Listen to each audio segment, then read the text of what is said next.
Jadilah orang yang pandai bersyukur dan tinggalkan membanding-bandingkan. Maksudnya qanaah. Jadilah orang yang qanaah. Orang yang qanaah. Nikmati yang ada, maksud saya demikian. Nikmati yang ada. Anda punya rumah misalnya 10 kali 10, nikmati yang ada. Anda punya rumah kebetulan 6 kali 4, nikmati yang ada. Udah, ini yang ada, Allah berikan, nikmati yang ada. Ya. Jangan suka banding-bandingkan. Kalau kita banding-bandingkan, kita tidak akan pernah bahagia. Dalam hal apapun, kita bandingkan diri kita dengan orang lain, kita enggak pernah bahagia. Bandingkan dengan orang lain. Ibu-ibu misalnya duduk, dia sudah cantik padahal. Tahu-tahu lihat ada ibu-ibu yang lebih kurus, lebih cantik, lebih anggun, langsung sedih dia. Kenapa? Dia bandingkan dirinya dengan orang tersebut. Ya ngapain nanti bandingkan sama orang lebih cantik? Ngapain? Jadi jangan banding-bandingkan, sudah bandingkan, bikin sedih hati ya. Nikmati yang ada. Anda punya rumah seperti itu, Anda punya anak-anak begini, punya suami, nikmati yang ada sambil mengadakan perbaikan ya. Tapi enjoy dengan apa yang Anda miliki. Itu namanya dengan qanaah. Hidup, gaya hidup tidak dibuat-buat. Ya, keluar daripada kemampuan seseorang ya. Kalau kita banding-bandingkan, kita yang susah sendiri. Yo, bandingkan istri kita dengan istri orang lain. Ya, kita akhirnya menderita sendiri.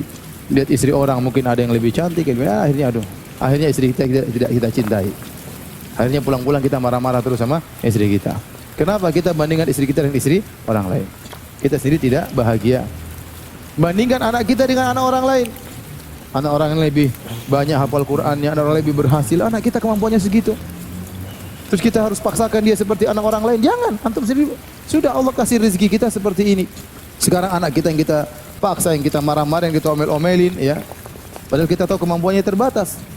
Wong kita dulu kecil aja malas baca Quran, sekarang anak-anak disuruh hafal Quran. Ente aja bahlul mau. Maksud saya kita semangati anak-anak, tapi jangan bandingkan akhirnya dia harus seperti si fulan. Ya susah. Seorang misalnya harus seperti adik kita si fulan yang hafal Quran. Loh, kita bapaknya enggak seperti bapaknya dia. Mau anak kita seperti anak dia, gimana? Jadi jangan banding-bandingkan. Banding-bandingkan itu bikin susah hidup aja. Ya. Nikmati yang ada, enjoy yang ada. Ada kurang baik kita perbaiki. Dan kita akan hidup lebih bahagia. Saya sini sampaikan pernyataan dari Imam Syafi'i, "Idza kunta madza qalbin qanu'in fa anta wa malikud dunya sawa'u." Kalau kau memiliki hati yang qanaah, sungguhnya kau dan raja sama saja. Ya, sama saja. Kita ini sebenarnya kebahagiaan itu benar ya, kebahagiaan dari Allah Subhanahu wa taala benar, tapi ada kita kita bisa berusaha dengan menyeting hati kita, membahagia tidak nyeting hati kita. Terkadang dua orang menghadapi permasalahannya sama, yang satu ngamuk-ngamuk, yang satu tenang aja. Permasalahannya sama.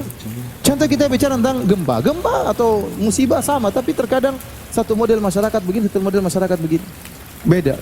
Jadi sebenarnya kebahagiaan itu bisa kita usahakan dengan kita menyeting hati kita. Sebagian orang datang kepada saya, "Ustaz, saya ada masalah besar gini-gini, apa masalahmu?" "Ah, masalah ringan aja bilang besar." Saya langsung gitukan aja. Biasa itu. Biasa, kirain masalah apa? Kayaknya dunia mau kiamat. Padahal enggak, cuma begitu saja. Ya, berarti dia tidak terbiasa menghadapi permasalahan. Ya.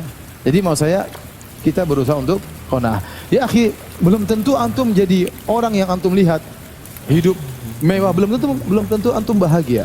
Kita sekarang lihat ya sederhana, seperti saya. Kemudian saya lihat ada orang, kawan-kawan sendiri, ya, kaya, punya perusahaan besar, punya anak buah ribuan. Ya. Saya ketemu kawan cerita, "Ustaz, saya ini punya karyawan sekian. Untuk gaji mereka sebulan 10 miliar. Gaji anak buah sebulan berapa? 10 miliar. Ya. Saya bayangkan kalau saya jadi dia, ya. Apalagi pas gajian pikiran nggak pusing. Ya. Apalagi THR. THR sebentar lagi lebaran. Orang semua bahagia lebaran. Ingin beli ini, dia pusing. Aduh. Coba bayangkan, antum kira semua orang kaya kemudian apa?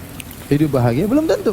Jadi masalah bahagia, orang kaya boleh bahagia, orang miskin juga boleh bahagia. Tergantung kita menyeting hati kita. Bahkan sebanyak orang kaya tidak menikmati kehidupannya. Dia kejar dunia pagi siang malam. Kapan dia punya waktu untuk menikmati dunia? Sedikit.